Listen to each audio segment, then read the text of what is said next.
सभी स्कूलों में कक्षा 9वीं तक पुराना एकेडमिक कैलेंडर बहाल। अब नवंबर में होगी वार्षिक परीक्षा। सीएम अब्दुल्ला का बड़ा फैसला। प्रदेश सरकार ने बुधवार को एक बड़ा फैसला लेते हुए विंटर जोन के सभी सरकारी व निजी स्कूलों में 9वीं कक्षा तक पुराना अकादमिक सत्र बहाल कर दिया है। यह अकादमिक सत्र फरवरी से नवंबर तक होता था, जिसे 2 वर्ष पूर्व उप राज्यपाल मनोज सिन्हा के निर्देशानुसार समाप्त करते हुए पूरे प्रदेश में मार्च का अकादमिक सत्र बहाल किया था। अलबत्ता विंटर जोन में 10वीं से 12वीं तक की कक्षाओं के लिए नवंबर का अकादमिक सत्र अगले वर्ष से किया जाएगा।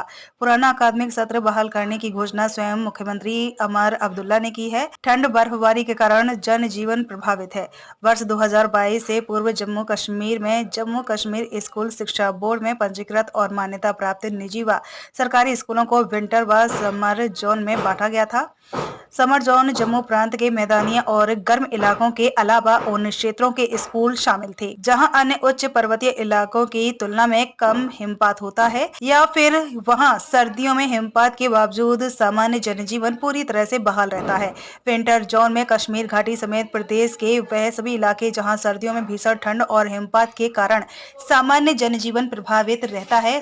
समर जोन के स्कूलों में देश के अन्य भागों की तरह मार्च अप्रैल में ही वार्षिक परीक्षाएं होती हैं, जबकि विंटर जोन में अक्टूबर के अंत से लेकर दिसंबर की शुरुआत तक वार्षिक परीक्षाओं का आयोजन होता था। अकादमिक कैलेंडर को लागू करने का आदेश उप राज्यपाल मनोज सिन्हा ने वर्ष 2022 में उच्च शिक्षा विभाग के अकादमिक कैलेंडर और देश के अन्य भागों के अकादमिक कैलेंडर के अनुरूप ही जम्मू कश्मीर के हर क्षेत्र के अकादमिक कैलेंडर को सुनिश्चित बनाने के लिए विंटर जोन के अकादमिक कैलेंडर को समाप्त कर पूरे प्रदेश के लिए एक ही अकादमिक कैलेंडर को लागू करने का आदेश दिया था। इस आदेश को हालांकि लागू किया गया है, लेकिन इसका पहले ही दिन से विरोध हो रहा है। चुनाव के दौरान भी यह मामला कई जगह मुद्दा बना हुआ था और नेशनल कॉन्फ्रेंस ने यकीन दिलाया था कि वह सत्ता में आने पर विंटर जोन में पुराना अकादमिक सत्र बहाल करेगी। सरकार के गठन के बाद यह मांग और ज्यादा मुखर हो गई थी।